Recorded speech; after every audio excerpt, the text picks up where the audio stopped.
আলাইকুম। Century skills ইংলিশে আপনাকে স্বাগতম। আজকে বেসিক ইংলিশের দ্বিতীয় পর্ব।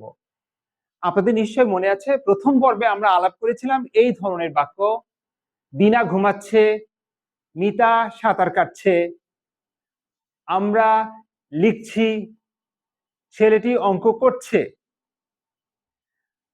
এটি ছিল বর্তমান কালে কোনো কিছু করা হচ্ছে সেটি বোঝাতে।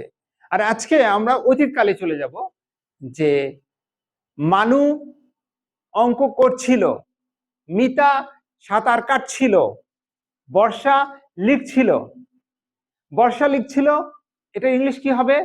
বর্ষা ওয়াজ রাইটিং। মিতা সাঁতার কাটছিল, মিতা ওয়াজ সুইমিং। দিনা অঙ্ক করছিল, দিনা ওয়াজ ডুইং সামস। চলুন, এই যে অতীতকালে কোনো একটি কাজ করা হচ্ছিল,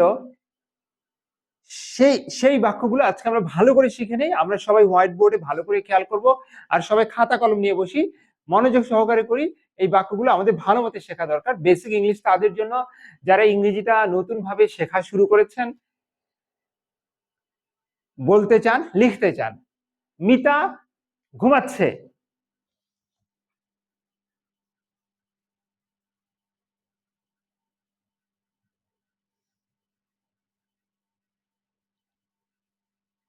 এটি আমরা করেছি প্রথম পর্বে, মিতা ঘুমাচ্ছে। আপনাদের নিশ্চয় মনে আছে যে মিতা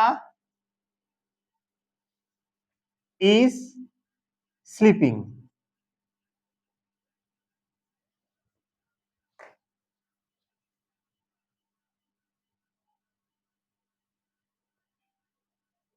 এই বাক্যটি যদি হয় যে অতীতকালে মিতা ঘুমাচ্ছিল, তাহলে কি হবে সেটি আপনারা একটু খাতায় লিখুন তো দেখি।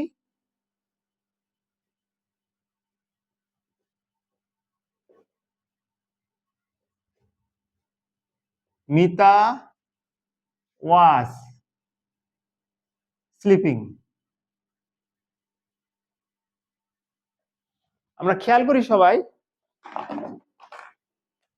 যে বর্তমান কালে হচ্ছে ইজ, আর অতীতকালে হচ্ছে ওয়াজ। এইটুকুই পার্থক্য। আপনারা নিশ্চয়ই এতক্ষণে বুঝে গিয়েছেন। আজকে আমরা ওয়াজ আর ওয়ার এই দুটো নিয়ে কথা বলবো, ওয়াজ আর ওয়ার। আর গতকাল আমরা প্রথম পর্বে করেছিলাম এম ইজ আর, সেসব নিয়ে। আপনাদের মনে মনে আছে? এম ইজ আর। এই এম ইজ আর হয় হচ্ছে বর্তমান কালে,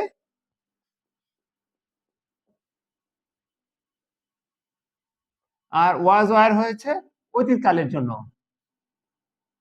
তাহলে আমি সাঁতার কাটছিলাম, এটির ইংলিশে লিখুন তো। ইংলিশে কি হবে? আমি সাঁতার কাটছিলাম।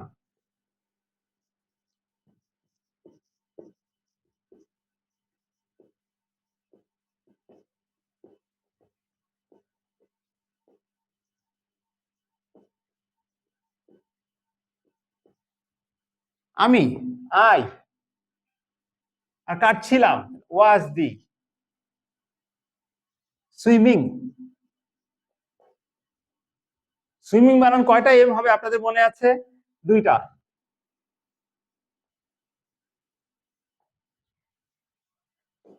তাহলে এবার একটু ধরে, বৃষ্টি পড়ছে। আপনারা জানেন এর ইংলিশ হচ্ছে ইট ইজ রেইনিং। আর বৃষ্টি পড়ছিল, সেটি কি হবে? দেখুন তো, খাতায় লিখুন তো সবাই দেখি। অর্থাৎ যেমন আমরা যখন স্কুলে যাচ্ছিলাম তখন বৃষ্টি পড়ছিল। এই যে বৃষ্টি পড়ছিল, সেটি তুমি যখন ফোন করেছিলে তখন বৃষ্টি পড়ছিল। বাবা যখন বাসায় ফিরলেন বৃষ্টি পড়ছিল, সেই বৃষ্টি পড়ছিল। অর্থাৎ অতীতে কোনো একটি কাজ হচ্ছিল, সেটি বোঝানোর জন্য এটি বৃষ্টি পড়ছিল। সাধু ভাষায় যাকে বলে বৃষ্টি পড়িতেছিল, এটা অ্যাকশনটা হচ্ছিল। তাহলে এটি কি হবে আপনাদের নিশ্চয়ই পারার কথা। ইট ওয়াজ রেইনিং।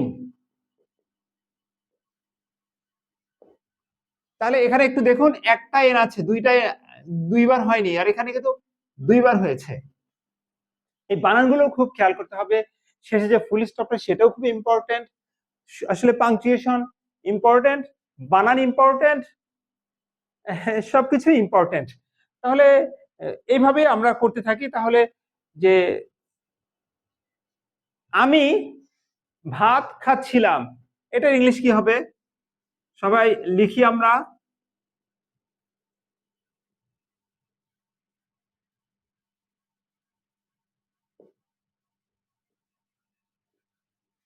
এটা নিশ্চয়ই পারবেন। আই ওয়াজ দিবেন না ওয়ার দিবেন? ওয়াজ। আয়ের সাথে ওয়াজ হবে। আই ওয়াজ ইট। ইটের সাথে কি হবে? আইএনজি হবে। Eating rice. আমি বিরিয়ানি খাচ্ছিলাম, আই ওয়াজ ইটিং বিরিয়ানি। আমি খিচুড়ি খাচ্ছিলাম, আই ওয়াজ ইটিং খিচুড়ি।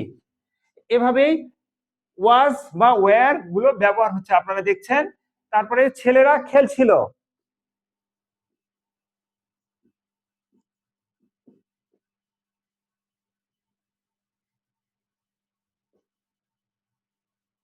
কি হবে? Boys wire playing. ওয়্যার হবে এখানে। তাহলে আমরা দেখছি পাচ্ছি কোথাও ওয়াজ হচ্ছে, কোথাও ওয়্যার হচ্ছে। তাহলে কোথায় ওয়াজ হবে, কোথায় ওয়্যার হবে, সেটিও আমাদের জানা দরকার। I was playing, we were playing. তুমি খেলছিলে, ইউ ওয়্যার প্লেইং। তোমরা খেলছিলে, ইউ ওয়্যার প্লেইং। একই কিন্তু, তুমি খেলছিলে, তোমরা খেলছিলে, এটার ইংলিশ দুটার জন্যই ইউ ওয়্যার প্লেইং। সে খেলছিল, হি ওয়াজ প্লেইং। নাসিমা খেলছিল, নাসিমা ওয়াজ প্লেইং। তারা খেলছিল, দে ওয়্যার প্লেইং। তাহলে অতীতকালে একটি কাজ যখন করা হচ্ছিল সেটি বোঝানোর জন্য আমরা ব্যবহার করব ওয়াজ বা ওয়্যার। সেই সাথে মূল যে ভার্ব সেটির সাথে আইএনজি হবে। তাহলে ওয়াজ বা ওয়্যার, সেই সাথে ভার্বের সাথে আইএনজি। এটি হচ্ছে আমরা যাকে বলি যে প্রেজেন্ট, দুঃখিত, আমরা যাকে বলি পাস্ট কন্টিনিউয়াস টেন্স, সেটি আমরা প্র্যাকটিস করছিলাম। তাহলে এবার আমরা কয়েকটি বাক্য আরো প্র্যাকটিস করি। পানা লিখছিল, পানা ওয়াজ রাইটিং। বিপ্লব অঙ্কটি করছিল, বিপ্লব ওয়াজ ডুইং দ্য সাম। ফ্যানটি ঘুরছিল, দ্য ফ্যান ওয়াজ মুভিং। আমরা সংবাদপত্র পড়ছিলাম, we were reading news papers. আবার বলছি, we were reading news papers. বৃষ্টি পড়ছিল, ইট ওয়াজ রেইনিং। আমরা টেলিভিশন দেখছিলাম, উই ওয়ার ওয়াচিং টেলিভিশন। প্রতিটি ক্ষেত্রেই ভার্ব যে আছে তার মেইন ভার্ব, সেটির সাথে আইএনজি যোগ করা হলো, ওয়াজ ওয়ার দেওয়া হলো। এই কথাগুলো আমরা সবাই ঠিকঠাক মতো মনে রাখবো, প্র্যাকটিস করবো। আমাদেরকে দেখাতে চাই কোথায় ওয়াজ হবে, কোথায় ওয়্যার হবে সেটি। তাহলে আই, আই এর সাথে আমরা দিব সবসময় ওয়াজ, আর উই ওয়্যার। আমি সাঁতার কাটছিলাম, আই ওয়াজ সুইমিং। আমরা সাঁতার কাটছিলাম, উই ওয়্যার সুইমিং। তুমি সাঁতার কাটছিলে, you were swimming. You were swimming. তোমরা সাঁতার কাটছিলে, ইউ ওয়্যার সুইমিং। একই। সে সাঁতার কাটছিল, হি ওয়াজ swimming. He was. Say লিখছিল, he was writing. সে ঘুমাচ্ছিল, হি ওয়াজ স্লিপিং। সে খেলছিল, হি ওয়াজ প্লেইং। নাসিমা খেলছিল, নাসিমা ওয়াজ প্লেইং।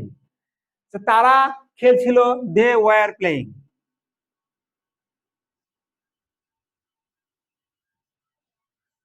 তাহলে আমরা এটা মনে রাখবো এবং এটাকে আমরা একটা টেবিল বানিয়ে নিই, তাহলে সুবিধা হবে মনে রাখতে।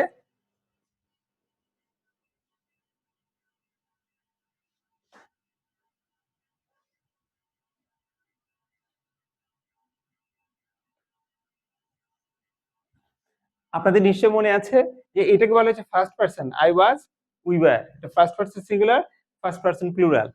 ইউ ওয়্যার, তুমি, এটা সেকেন্ড পার্সন বলে, এটাকে সেকেন্ড পার্সন সিঙ্গুলার, আর এটাকে বলে সেকেন্ড পার্সন প্লুরাল, আর এটাকে বলে third person singular. He was, Nasima was, Moni was, Mita was. আর এটা হচ্ছে third person plural, they were. তাহলে আমরা একটু দেখে নেই কোথায় ওয়াজ বসলো আর কোথায় ওয়্যার বসলো। ওয়াজ বসলো এই যে দুই জায়গায়, এখানে আই ওয়াজ আর হি ওয়াজ, বা মনি ওয়াজ, দিনা ওয়াজ।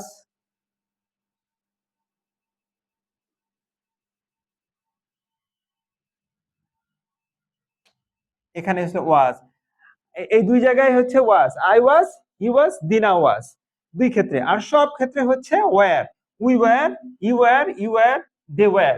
মনে রাখা খুব সহজ। আজকে যে আলোচনা হয়েছে আমাদের বেসিক ইংলিশ দ্বিতীয় পর্বে, সেটি আসলে ইংরেজি ভাষাটা ধীরে ধীরে আমাদের শুধরে নিতে হবে, শুদ্ধভাবে ইংলিশ কথা বলতে হবে, লিখতে হবে।